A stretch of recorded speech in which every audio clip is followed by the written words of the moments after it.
So we must see ourself clearly.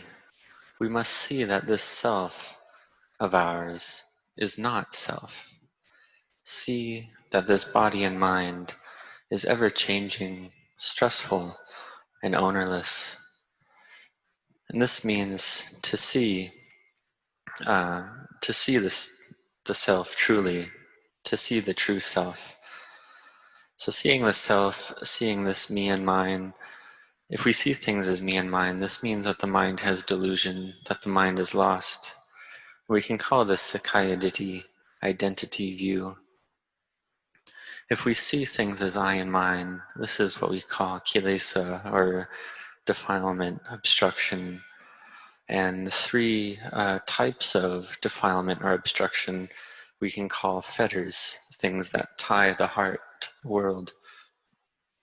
And in Buddhism, they are known to be 10 fetters, and the three first ones that are cut off as one sees the Dhamma are Sakkaya Ditthi, identity view, attachment to rites and rituals, and skeptical doubt. These are the first three to be eliminated from the heart when one sees the truth. And these are things that tie one to suffering, tie one to birth and death.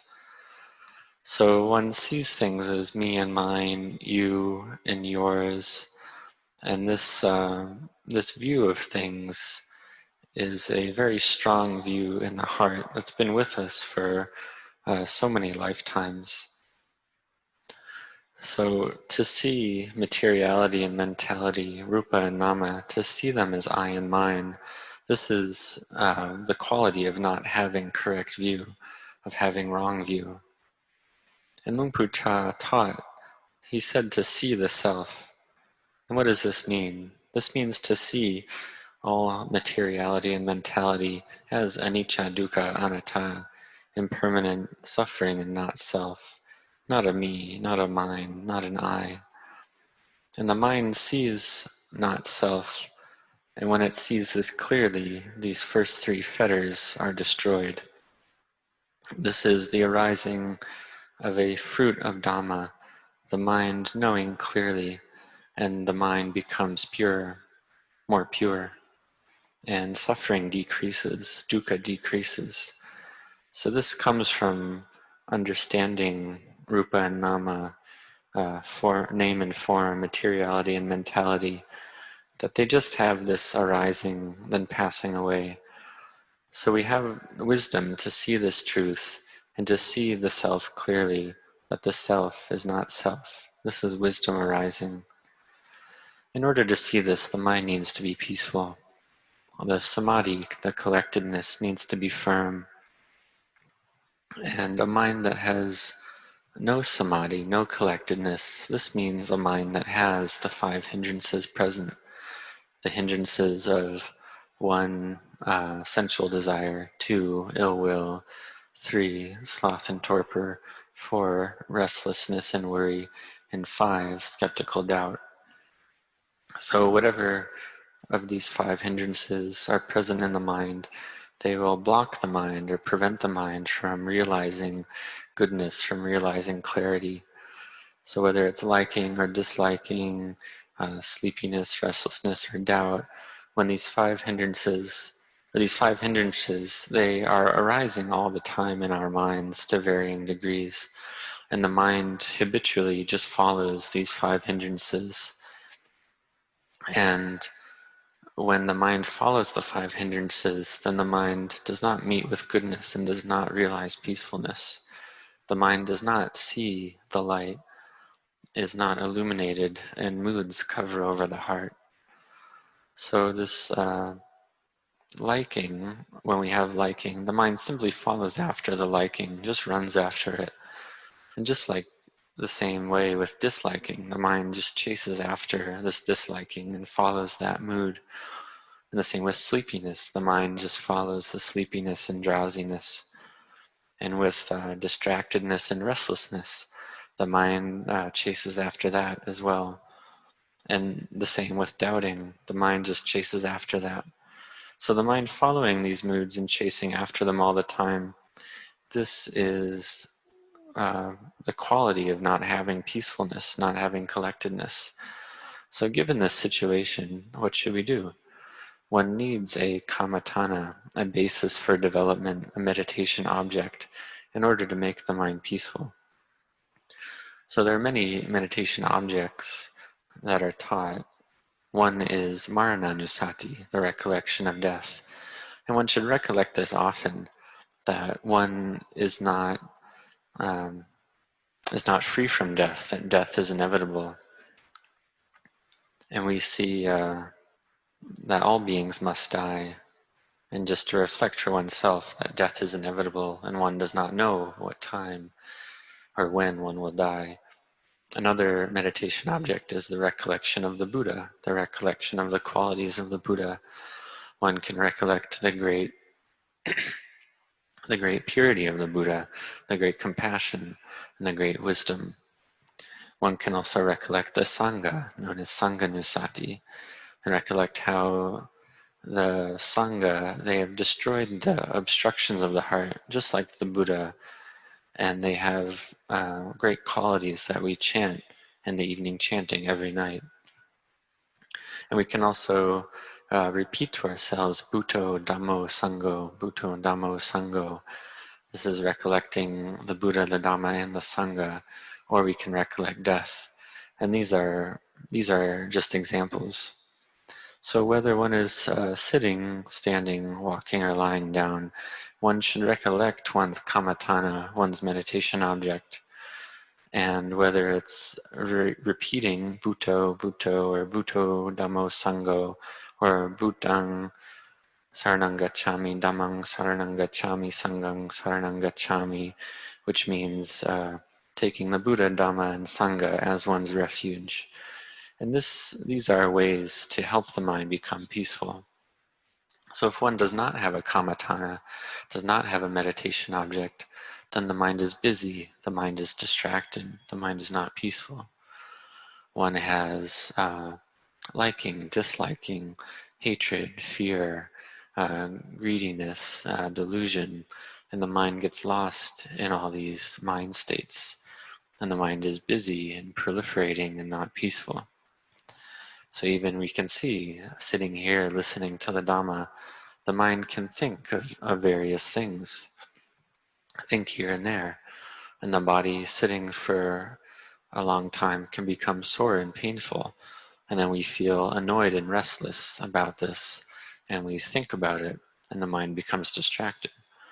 So in this situation, one should come back to one's meditation object, and this gives the mind a chance to be clean, to make the mind cleaner, using the meditation object as a basis. And when one does this and one brings one mindfulness back with one's meditation object, then correct views can come back as well. And in order to make the mind peaceful, one should make one's body peaceful first and one's speech peaceful first. And what is this? This is the practice of virtue or sila, the restraint of body and speech. And this assists us in developing peacefulness of mind, developing samadhi. And when one's body and speech are restrained in this way, peacefulness increases. And with this peacefulness as a basis, then wisdom has a chance to arise. And one sees the self, one knows the self, that the self is not really one's self, it's not one's own. It's just a convention that we use to call it a self. And when we understand this clearly, this is called seeing the Dhamma. And when one sees the Dhamma, one sees the Buddha. So we know that the Buddha has realized parinibbana, ultimate nibbana already, roughly 2,600 years ago. But this was merely the flesh and bones, the physical components of the body of the Buddha that were cremated on that occasion, or after the parinibbana. After that they were cremated. And the Buddha taught that whoever sees the Dhamma sees the Tathagata. And Luang Pu Cha also taught that the Buddha is still here. The Buddha is still here. When you see the Dhamma, you see the Buddha. The Buddha is the Dhamma, and the Buddha is still here. So if one sees the Dhamma, one sees that all materiality and mentality is ever-changing, stressful, and ownerless. And this is equivalent to seeing the Buddha, to seeing the awakened one. So back in the time of the Buddha, when the Buddha was still alive, one could see the body of the Buddha, but this was not the same as seeing the Dhamma. So we could say that one who saw the body of the Buddha but did not see the Dhamma, that individual did not really see the Buddha. However, in the present day, if one sees clearly into the Dhamma, one does see the Buddha. So Luang Pu Cha gave a deep teaching. Luang Pu Cha said, "Oh, so the Buddha can't be born in Thailand, huh?" And at the time, I thought to myself, well, the Buddha was enlightened, or was born enlightened, taught, and realized parinibbana in India many years ago. And then after that, the members of the Sangha, the venerable noble beings, saw the Dhamma after the Buddha, after hearing the teachings of the Buddha, after hearing the Dhamma. They practiced rightly, they practiced correctly, and thereby became members of the Sangha after the Buddha. The Buddha was one individual who was born and died and taught the Dhamma, and people realized the truth after him and became the Sangha.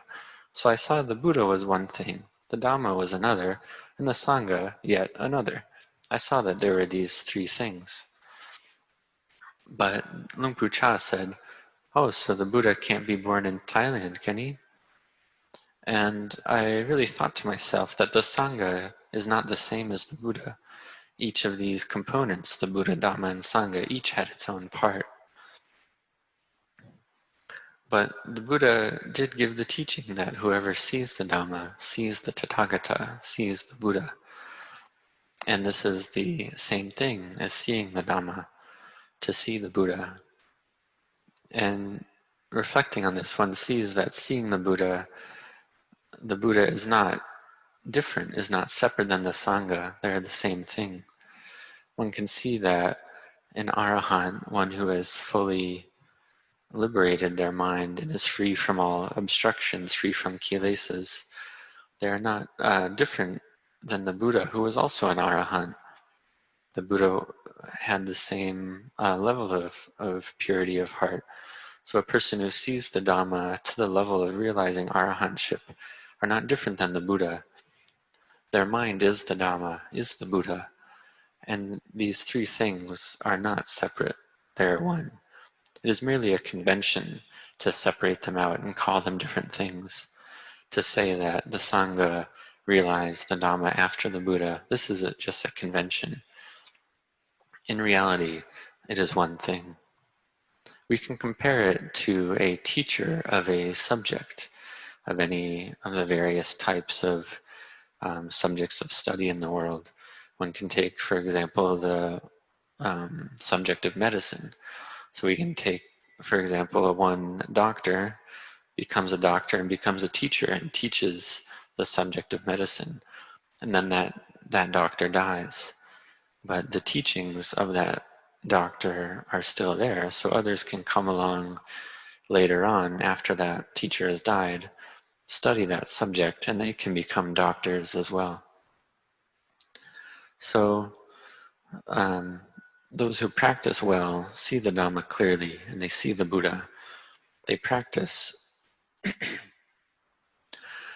and we practice, and we just keep on practicing. Don't give up. Keep practicing, and bit by bit, we can see clearly, bit by bit, more and more, see more and more clearly. And we can see clearly if a heavy object is there and no one lifts it, is that object really heavy? And we can look at the six senses of taste, smell, touch, hearing, sight, and mental objects. And we can see if we don't like or dislike and we don't attach to these sense objects, are they heavy? to ask ourselves that question. If we don't attach to the content of experience, then whatever object is in whatever of the six senses, it merely arises and passes away, and does not have to be heavy. And if we attach to it and we want that sense object to stay, or we want it to go away, then it is heavy. However, if we don't cling, if we don't attach, if we don't pick it up, then it's not heavy.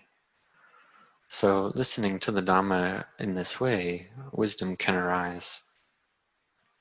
Whatever we're doing, sitting, standing, walking, lying down, whether we're lost in thought or distracted in various ways and so on, we practice to have mindfulness, to recollect our meditation object, and to keep practicing mindfulness. And if we do have mindfulness, then the mind is not busy. And if the mind is calm to this level, there's no longer any need to repeat Bhutto or whatever chant we're using. The mind is peaceful at that point. However, if the mind is busy and distracted, one must chant their kammatthana, whether it's Bhutto or whatever chant one has found to be suitable. And one can even lift one's arms up and down while meditating. And one can ask, am I aware of this or not? Do I know this or not? Whether one is quiet, whether one is speaking, whether one is walking here, walking back, whether one is lifting something, putting something down, and all the various activities, one asks, do I know what's going on? Am I aware of this? So one practices to have mindfulness with this. So the Buddha, which we can translate as the awakened one, knew what is happening. So this knowing, this having mindfulness with what's happening, this we can say is practicing to make the mind peaceful, which is the practice of shamatha, tranquility, and is not yet vipassana, clear seeing. The practice of vipassana, or we can say vipassana, is to see that things are not a me, not a mind, not an I, that they're ever-changing, stressful, and not self. That is what we call vipassana. So we build mindfulness in order to have this clear seeing. And for us here, we have faith in making merit, in practicing dana or generosity, and in practicing virtue or sila. And one of the ways that this faith can manifest, especially with the practice of Buddhanusati, recollecting the Buddha, is to go on pilgrimage, for example, to India or Nepal or various places, and to see the different Buddhist holy sites, such as the place of birth, enlightenment, first teaching, and parinibbana. And when we go on pilgrimage in this way, we can have perhaps more time to practice than we would if we were back in Thailand at home, where we'd have little time to practice and meditate, or whatever country one lives in. So going on pilgrimage, having more time to focus on one's meditation practice, one can have collectedness arise, one can have rapture and bliss and happiness arise in the body and mind. So this arises, and we can see, or we can call this seeing the Buddha to a certain level, to a certain degree in our own hearts. This is a mind that has samadhi, and we see that the body is anicca, dukkha, anatta, impermanent, stressful, and not self. And we see this clearly. This is seeing the Buddha, seeing the Dhamma. Whoever sees the Dhamma sees the Tathagata, sees the Buddha.